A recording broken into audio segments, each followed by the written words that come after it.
They said, but there was a theft, it occurred. Somebody stole something from another alim, another talib ilm. Imam said, an alim or a talib ilm never steals. They said, but Sayyidi, how will you justify this? He said, I will justify it. I don't need to. A thief has disguised himself in clothes of a talib ilm. He's not a talib ilm. Look how he overturns the picture and shows us the other way. This is how we have to see, as Ahl Bayt, they taught us. That don't be deceived if somebody, astaghfirullah, we appreciate. If some Sikh, some Hindu reciting a qasida of Imam Ali, naudhu billah. Is Imam Ali, astaghfirullah, so weak and poor now that a Hindu has to recite his qasida to prove that he is haq? Come on, Shias, don't be so simple-hearted. That guy loves the virtues of Imam Ali. Let him praise him. If he loved Imam Ali so much, why did he not join the God of Imam Ali, to whom Imam Ali was worshipping 1,000 rak'ah per night? Don't be so simple-hearted. Please use your intellect. As Ahl Bayt, they have emphasized, we need people of intellect as our followers. We don't need people who are so simple they can be fooled easily by anybody. As soon as some people, they hear the name of Imam Hussain alayhi salam, they shut off their brain and they just start listening. Oh, this guy is praising Imam Hussain alayhi salam. Well, praise of Imam Hussain alayhi salam, ala ra'asina. Warkuf, he's not praising Imam Hussain. Warkuf is not praising Imam Sajjad alayhi salam. Imam Sajjad repelled them, said, go away. You have nothing to do with us. Leave me alone. They were even claiming, oh, order us, command us. We will do whatever you say. God says, deceived is that person who trusts you. You deceived my father today. Yesterday you deceived my grandfather, Imam Ali alayhi salam. And now you are trying to deceive me. This mawdu is very hard. See, jahala, alaykum salam. Jahala is one thing. Being so simple is another thing. This simplicity of Abu Musa Ash'ari, astaghfirullah, almost broke the back of Imam Ali alayhi salam. Imam was saying, appoint Ibn Abbas as your attorney, as your debater, as your negotiator, because he knew the other guy, Amr bin al-As, from the side of Muawiyah. People, they did not listen. They said, this Abu Musa Ash'ari, look how gentle and friendly disposition he has. This guy is always in masjid, has tasbih in his hand. Well, tasbih in hand is one thing, that is worship. Inshallah, worship, accepted worship. But having intellect and discernment and to be intelligent is one thing. How many people there? Let me give you a simple example. Zakaria ibn Adam, radwanullahi alayhi, is companion of 4 Imams. Imam Jawad alayhi salam is about 8 years of age. Imam enters the masjid. This person, Zakaria ibn Adam, is 90 years of age. He gets up to show his respect for Imam Jawad alayhi salam. Please have a salawat on him. Allahumma salli ala Muhammad wa ali Muhammad wa ajil farajahum. People, they even, objected. You are 90 years old, Sahabi, of his forefathers, of his grandfather. Why are you getting up? He said, Allah did not see this white beard of mine worthy to be Imam. He chose him as Imam. Stop saying this. He is my Imam. He's Hujjat of God. And near Allah, age is no difference.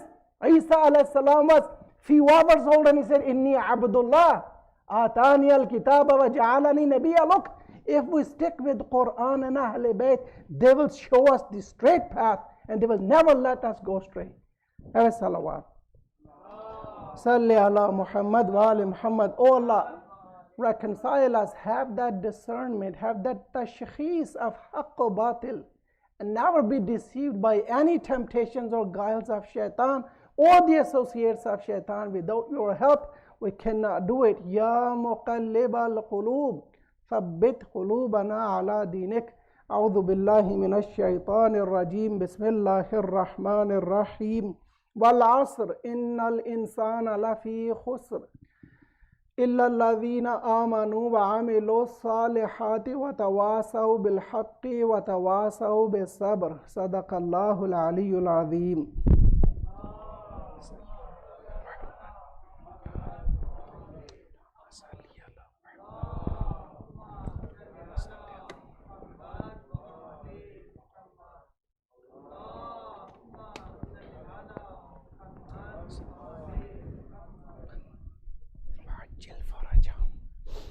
اللهم صل على محمد وآل محمد.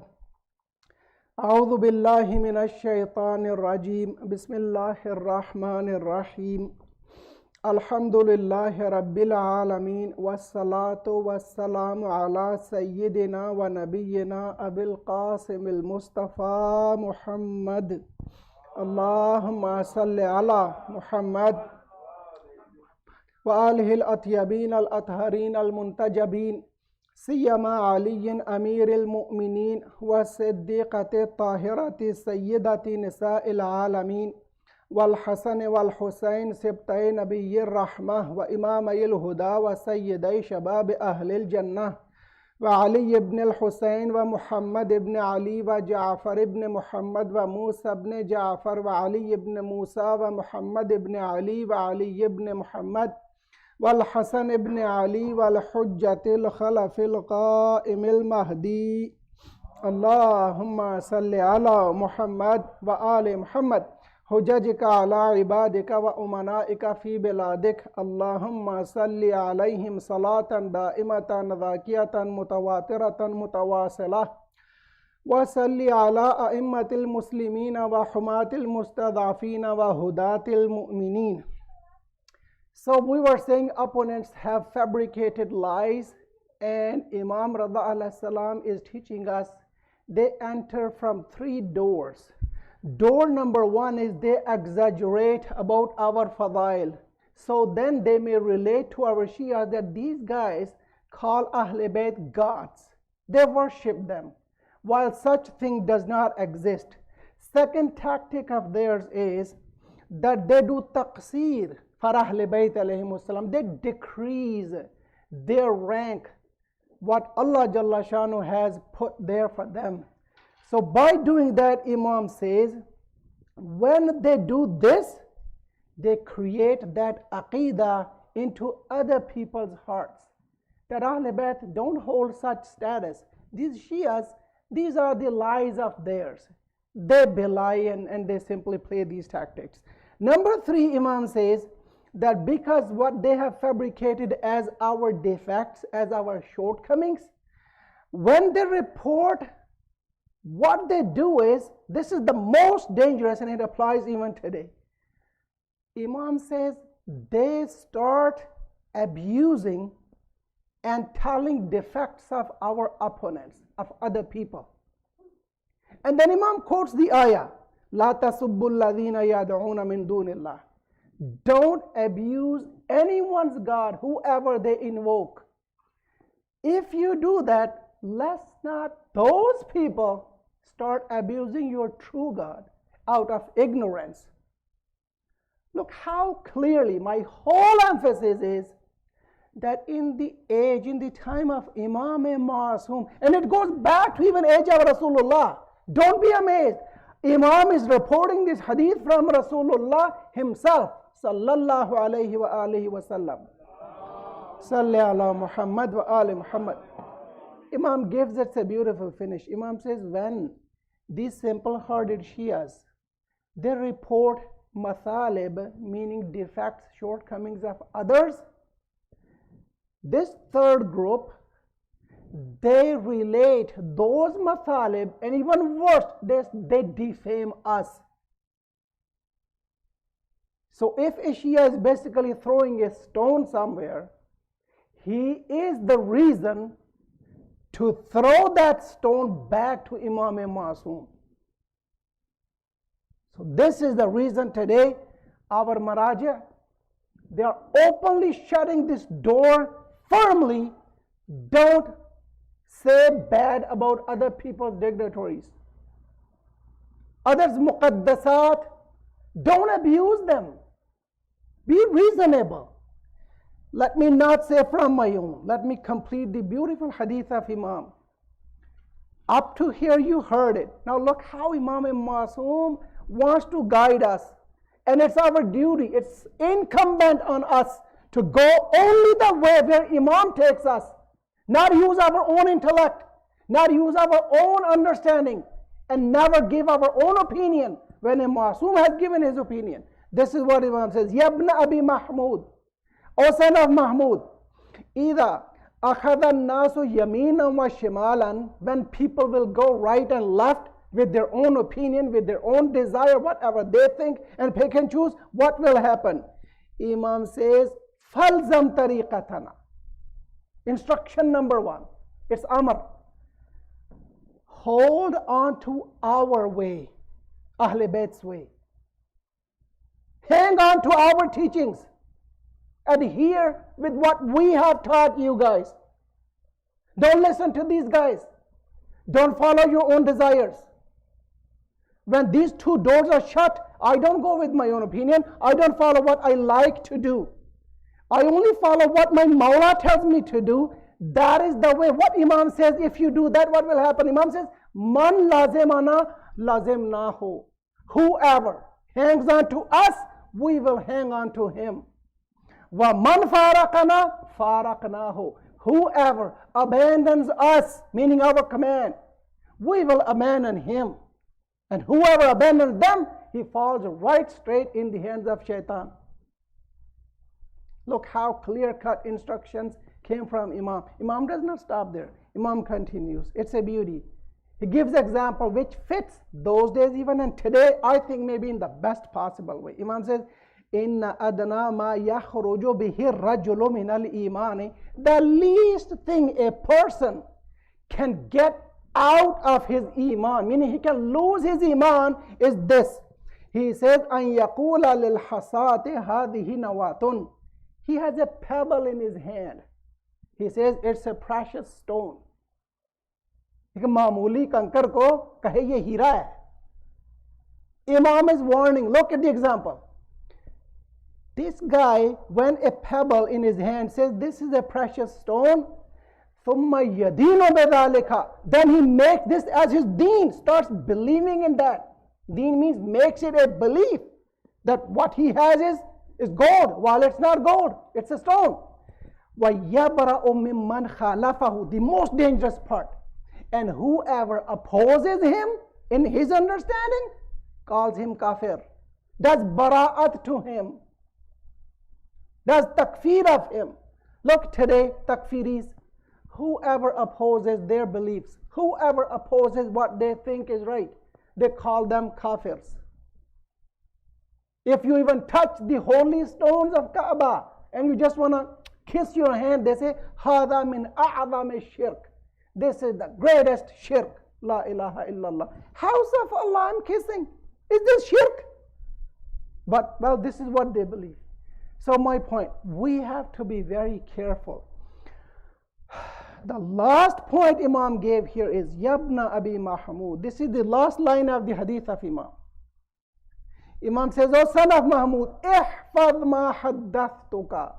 Memorize, hifz kar lo, memorize, remember this with your heart, what I just told you.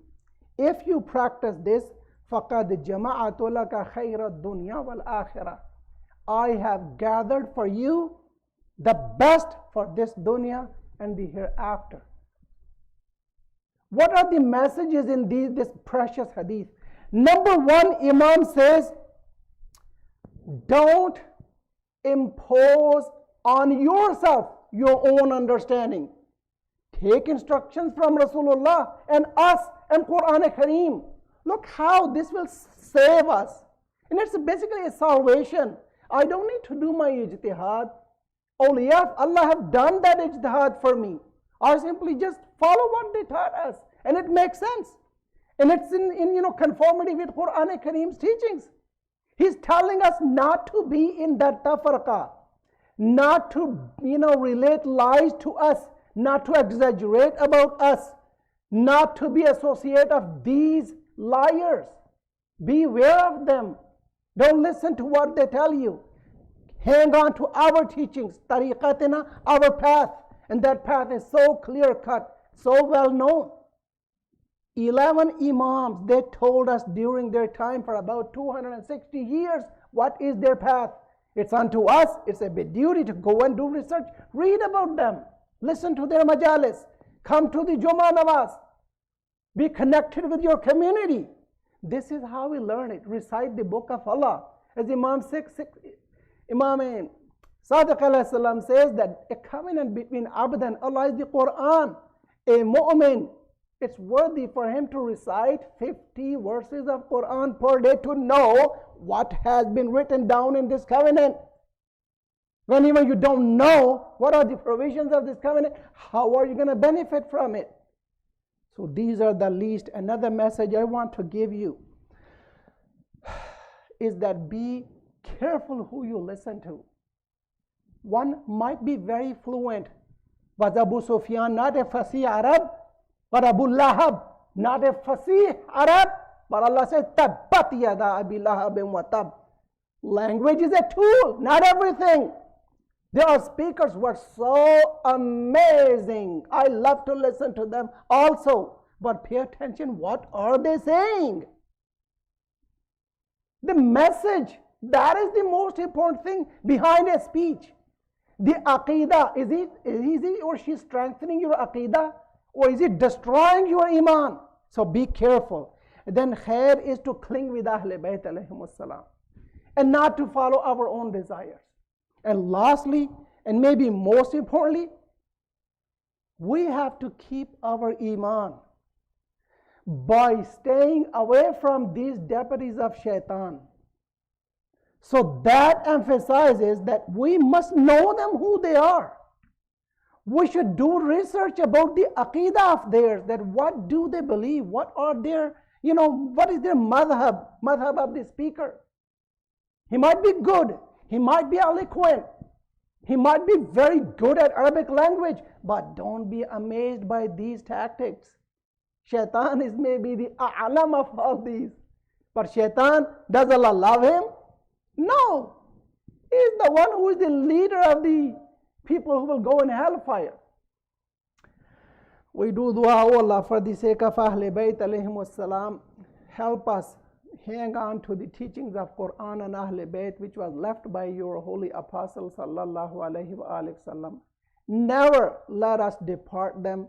Always keep us with them, on their path with them, make their hearts happy with us. Rabbana إننا سمعنا مناديا ينادي للإيمان أن آمنوا بربكم فآمنا ربنا فاغفر لنا ذنوبنا وكفر عنا سيئاتنا وتوفنا مع الأبرار ربنا اغفر لي ولوالدي وللمؤمنين يوم يقوم الحساب اللهم عجل لوليك الفرج واجعلنا من أعوانه وأنصاره وأصحابه إنك على كل شيء قدير اللهم صل على محمد وآل